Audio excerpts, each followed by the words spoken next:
Ayer el presidente de la República, Daniel Noboa, hizo algunos anuncios respecto a lo que piensa hacer con el sistema carcelario del país. Dijo que usará la empresa que contrató Nayib Bukele en El Salvador, además que ya tiene la mira de las cárceles Barcazas que habría ofrecido en su tiempo de campaña electoral y que podrían llegar al país en aproximadamente unos 8 meses. Se utilizarán de forma temporal durante algunas remodelaciones, no sé si la construcción posiblemente de otras prisiones de máxima seguridad. ¿Qué opinión le merece a usted desde el punto de vista de los derechos humanos, del activismo que usted realiza, este anuncio del presidente de la República que lo hizo ayer en términos generales? Buenos días, bienvenido. Sí, buen día. Bueno, en primer lugar, se consolida una posición que él ya la había manifestado desde antes y que no nos garantiza, no nos da pista clara de una verdadera salida y control en relación a la crisis carcelaria en primer lugar. Eh, Tener como referente la política del presidente salvadoreño no es buena cosa, no es buena señal. Pensar que expertos israelíes o de cualquier nación a la cual pertenezcan tampoco es una garantía en esto. Pensar que una barcaza altamente costosa va a impedir que las mafias no sigan controlando donde quiera que las vayan a colocar es, digamos, una puerta falsa en esto. Yo creo, o sea, creemos en relación a los organismos de derechos humanos que las salidas están por otro lado Ujú. en esto y que tiene que ver con algo que también ha hecho y es una buena acción por parte de la policía en el aspecto simbólico, el cambio de la cúpula policial en esto. Creemos que podría por ahí encontrarse una serie de acciones en el ámbito simbólico, pero también pensando en que esa jerarquía funcione y que digamos, eh, los mandos superiores puedan, digamos, hacerse sentir con relación a la reestructuración de esa vital institución para el control y la baja a la criminalidad que se extiende en el Ecuador Ujú. en esto. Ojalá que por ahí se vean otras acciones que vayan acompañando a esta primera en relación a la criminalidad. En esta rueda, en esta entrevista, que es la primera que ha ofrecido el presidente de la República desde que asumió el cargo de manera oficial, también mencionó que ha recibido una carta de un grupo de delincuencia organizada, no se ha oficializado cuál es ese grupo, pero se filtró esa carta aparentemente y se atribuye la misma a la organización Los Lobos, en la que se le hace al presidente algunos pedidos. Hay sectores que piensan que primero el presidente de la República debería pedir a esta organización que deje las armas y luego sentarse a conversar de alguna manera, si es que es el caso. ¿Funciona este tipo de pactos, este tipo de acuerdos o de conversaciones o de apertura con estos grupos de delincuencia organizada un poco para bajar los niveles de violencia que vive el país, cree usted? Bueno, sí, y la paz se va tejiendo no necesariamente en la superficie. Eso, digamos, es una realidad. No hay cómo ocultar el hecho de que se dan una serie de gestiones tras bastidores que finalmente vemos en esto. Por eso me llama la atención este anuncio, digamos, precipitado, diría, Ujú. del presidente señalando de que ha recibido esto. Esto no se dice. Si es que realmente pensamos en que por ahí hay certezas y hay un camino a seguir, eso no se pone en el debate público, mientras no haya acciones concretas que den certeza a esos pasos que se dan. La paz se construye con una serie de acciones que van, digamos, eh, en el ámbito de la negociación incluso. Ahora, si es indispensable que ese actor que tendría buenas intenciones, poniéndolo en esos términos, dé pasos para que la ciudadanía sepa que efectivamente hay, por un lado, una jerarquía que funcione en esto que digamos, los líderes puedan hacerse sentir también en sus organizaciones que actúan en territorio, en relación, por ejemplo, a la ausencia de actos delictivos, actos criminales, y que puedan incluso entregar armas. Hay acciones previas a un acuerdo de paz que tiene que ver con el cese al fuego. En eso. Sin esa condición no hay nada. Y lo que también resulta un poco extraño, por decirlo menos, es que también en otras ocasiones estos voceros de estas organizaciones criminales han manifestado su intención de llegar a la paz, de cesar los enfrentamientos, pero pocos días después los hemos visto, digamos, ahí en igual conducta violenta que siempre, ¿no? Y que nos mantiene aterrados Ujú. en esto. Entonces, poco creíbles son esas palabras, lastimosamente, de entrada el gobierno se embarca en ese tipo de anuncios. Ahora, no es la primera vez, Billy, que hay una propuesta de pacificación, digámoslo así. Me recuerdo que el señor alias Fito hizo lo propio en su momento en el gobierno del presidente Guillermo Lasso y finalmente eso no se dio. Él incluso hablaba de que había hecho extensivo este pedido de este pacto a las autoridades de seguridad de la época, pero finalmente esto no se concretó. Lo que llama la atención es que en esta misiva supuestamente atribuida a un representante de los Lobos se pide al gobierno de turno trabajar en rehabilitación. Entre lo que se sugiere es entregar una verdadera rehabilitación social, creando y permitiendo implementar proyectos como clínicas de recuperación de drogodependientes, panaderías, cultivos de peces, criaderos de cerdos, emprendimientos productivos y comerciales con artesanías que hacen los presos al interior de las cárceles, entre otras cosas. Tratar a los reos como seres humanos, como hombres, como mujeres de bien, costeando sus trabajos, apoyando sus emprendimientos en los centros de rehabilitación social, otorgándoles educación, apoyo psicológico continuo, cumpliendo con el mandato de la Carta Fundamental de Derechos Humanos. Son cosas que entenderíamos deberían estar en el sistema de rehabilitación social, pero que poco a poco se han ido perdiendo. Sí, y esa terminología y la articulación de ideas que hay ahí es bastante clara, que no se lo había visto antes en realidad. Esto sí es una novedad. En esto no había un desarrollo en relación a lo que se esperaría que haga el gobierno en el ámbito carcelario por parte de estas organizaciones que tienen controladas las cárceles. Ujú. En esto, en primer lugar, lo que habría que pensar es que permitan que la institucionalidad pública ingrese a esos pabellones donde ellos, digamos, literalmente se enriquecen a partir de la extorsión que mantienen a sus familiares de los privados de la libertad. Hay varias cosas ahí en relación, pero bueno, en primer lugar, el hecho de que, digamos, no se había referido antes de esa forma estos anuncios de paz. O sea, habría una demanda que en realidad es la demanda que todos quisiéramos que se haga práctica. Realmente una política de rehabilitación que literalmente no existe en el Ecuador.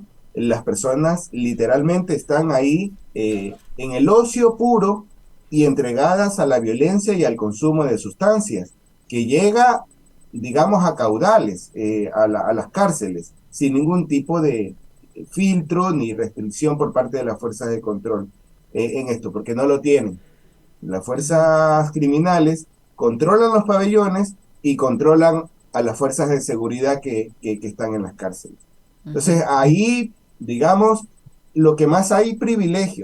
privilegios de las personas que, creyendo que la comunicación sea verídica, han escrito esta comunicación.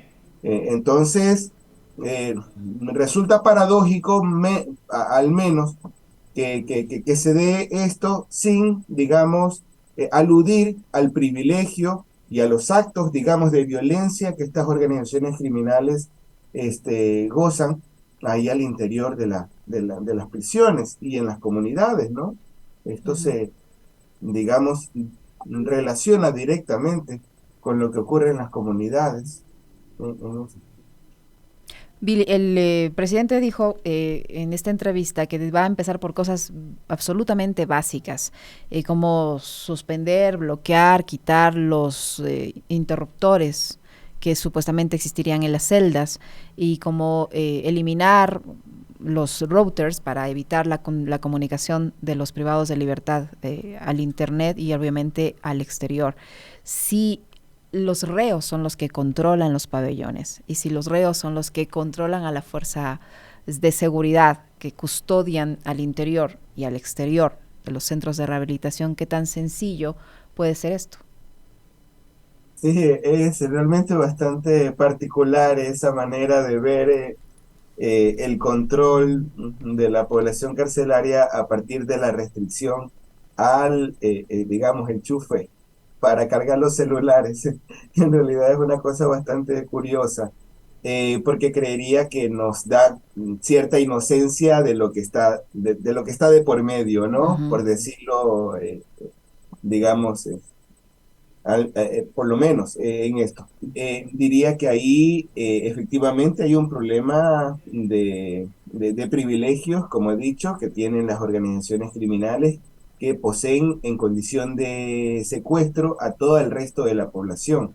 Ahí son más de 30.000 personas que están, digamos, secuestradas por estas organizaciones criminales altamente influyentes, incluso en el poder político, y que, digamos, con total impunidad mantienen a esa población. Fíjese que el gobierno actual cesó el contrato que mantenía con la empresa que suministraba alimentos. Esto Ujú. ocurrió, digamos, a principios de la semana. Y han pasado 4 días, ya serían con este 5, que debido a esa ausencia de, digamos, servidor, de proveedor, la población carcelaria no está recibiendo alimentos por las vías regulares en esto. Y esto ha provocado que las organizaciones criminales que controlan los pabellones finalmente se nutran más a través de la extorsión para que sus parientes reciban alimentos. Y afuera de las cárceles lo que hay es angustia Ujú. en relación a los alimentos. No hay un nuevo proveedor porque se supone que si terminan el contrato con el anterior debería estar lista la contratación del nuevo. Absolutamente. Y eso es un hecho. Se puede constatar yendo a la prisión, yendo a la penitenciaría y preguntarle esto a las personas especialmente mujeres, que están ahí con sus fundos de alimento, porque esto no se ha canalizado bien. Y eso da cuenta de un problema serio, que tiene que ver con un trato de tortura, porque esta restricción de alimento ha sido utilizado en otras circunstancias como forma de castigo, Ujú. luego de enfrentamientos, luego de violencia carcelaria, pero es indiscriminada. Esto no, digamos, va dirigida a quienes generan la violencia en las cárceles, sino a toda la población. Y eso es un fenómeno de tortura que obviamente ahora, digamos, se da nuevamente, ¿no? Ujú. Eso no debería haber ocurrido en un gobierno responsable en materia de derechos humanos. ¿Y esta situación se repite en otras cárceles o solo está ocurriendo en la penitenciaría del litoral, la falta de alimento? La terminación de este contrato afecta a todas las cárceles o solo a la penitenciaria? Hemos tenido reportes de lo que ocurre acá, en realidad. Sí, hemos tenido ahí información, incluso fotografías de la situación que ahora reina ahí. Ujú. En buena hora lo podemos conversar aquí.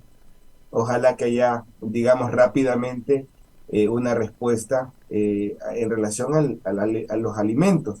El cortar alimentos, el restringir alimentos a la población carcelaria, para nada disuade, todo lo contrario, exacerba Ujú. la situación de angustia y estrés.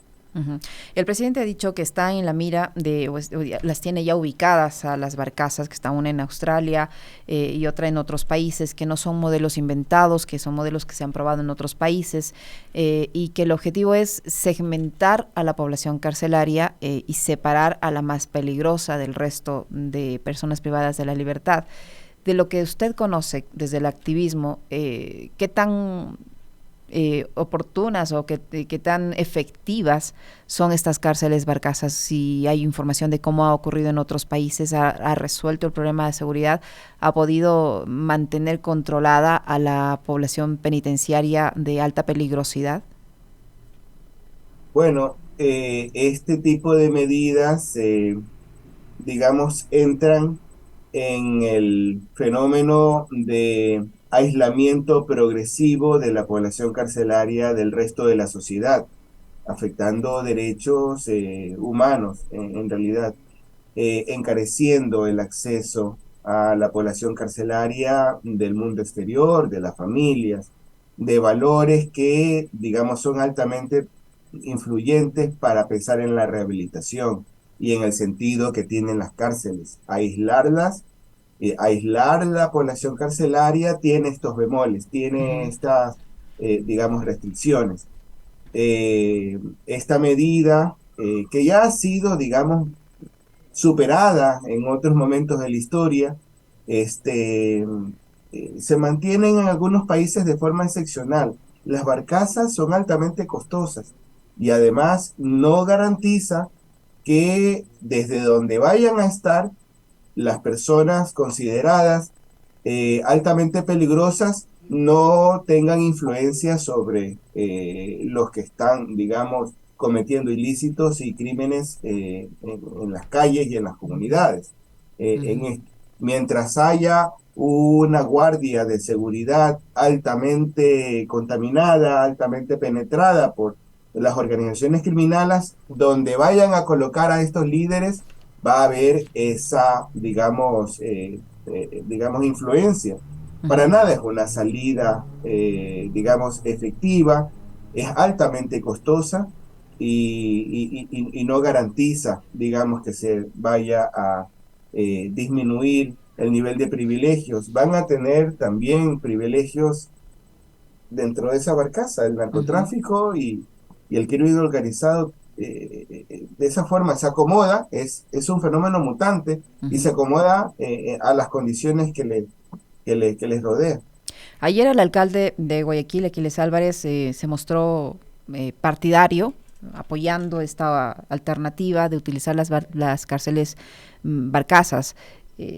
Hay otros sectores que ven positivo el hecho de que se los separe y los tengan aislados, como usted señala. La actual infraestructura carcelaria, tenemos grandes cárceles en el país, la actual infraestructura carcelaria no permite realizar esta segmentación y dividir a los presos más peligrosos del resto de la población carcelaria actualmente en las condiciones en las que estamos.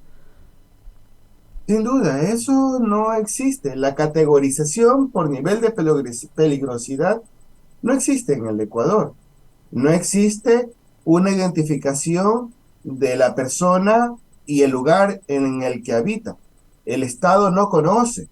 El Estado diariamente, el gobierno diariamente entrega a la persona acusada a las organizaciones criminales que controlan las cárceles. Ahí se desentiende el Estado. Lo deja en el ingreso y las organizaciones criminales lo ingresan y se apoderan de su vida en esto. Entonces, no se conoce la composición humana, quienes están poblando cada pabellón, porque eso está en manos de otros, que no es el Estado. Ujú, Entonces, toda esta política, toda esta orientación que se le quiere dar, lastimosamente el alcalde de Guayaquil cae nuevamente en esta manera, digamos, ilusa de ver la política carcelaria y no nos permite tener unas respuestas más efectivas. El propio municipio, pensando en las respuestas que se le puede brindar, a la situación de criminalidad y a la situación carcelaria, tiene en sus manos un plan de seguridad que ha elaborado una combinación de agencias de Naciones Unidas para ese municipio. Esto ha ocurrido a finales de octubre. Ujú, Eh, en, Estamos muy atentos a que ese plan finalmente se implemente. Pero hay dos cosas. La primera, que debe de incluir, y eso le toca al municipio, políticas de reinserción social a aquellas personas que salieron de la prisión, habiendo cumplido su condena. En Debe de haber trabajo en las comunidades a las que pertenece esta persona que cumplió su condena para que no recaiga en las adicciones ni en actos ilícitos. Eso le toca al municipio. Estamos pendientes de ver de qué manera va a ejecutar eso, si realmente hay una política efectiva ujú. para la disminución de la criminalidad y el cumplimiento de esa obligación estatal en relación a la rehabilitación social. En Billy, en esta carta que se le atribuye a la organización Los Lobos, este grupo de delincuencia organizada dice que pueden dar información para desmantelar la delincuencia. Me imagino que debe ser información sobre su propia organización y las otras, porque son varias las organizaciones delincuenciales que tienen el control en las cárceles del país. Este pedido de acuerdo, de conversación, como se le quiera calificar, puede generar en lo posterior un enfrentamiento con las otras organizaciones delictivas que se pueden sentir amenazadas por lo que ésta pueda decir. Me parece que todo lo que rodea a ese anuncio de esta organización criminal ha sido muy mal manejada, si es que es certera, Ujú. no un anuncio falso, provocado en esto. Me parece que eso no cabe ¿Por en qué términos dice de la certeza. provocado? ¿Por qué el Provocado provocado? en relación a que ha sido, diga, podría ser un globo de ensayo ¿Ya? con una intencionalidad, y eso para nadie es oculto que es una estrategia, podría ser, podría ser. Pero en todo caso, anunciarlo públicamente, esta intención, considerando que esa intención podría ser certera, podría ser verídica, eso no se lo divulga porque la contamina. La paz se construye a través de una serie de pasos que no necesariamente están en la superficie y los podemos ver. Si es que realmente hay la intención certera, verídica, de llegar a la paz. Ujú. Incluso podríamos pensar en que haya una entrega de armas, que haya no palabras, sino acciones en las que se cese el enfrentamiento por parte de esta buena voluntad. Pero si simplemente, como en otras ocasiones, se reduce a las manifestaciones, digamos, verbales, a Ujú. las buenas intenciones dichas, eso rápidamente cae en saco roto y es una manera, digamos, manipuladora de jugar con la angustia de la población, lastimosamente. Ujú. Pero puede de ser verdadera, digámoslo así, puede generar recelo, especulaciones entre las otras organizaciones delictivas que puedan ver amenazadas por lo que Sin duda. ésta pueda, por este acuerdo que puede haber o por esta apertura que puede haber hacia esta organización. Sí, sin duda, sin duda.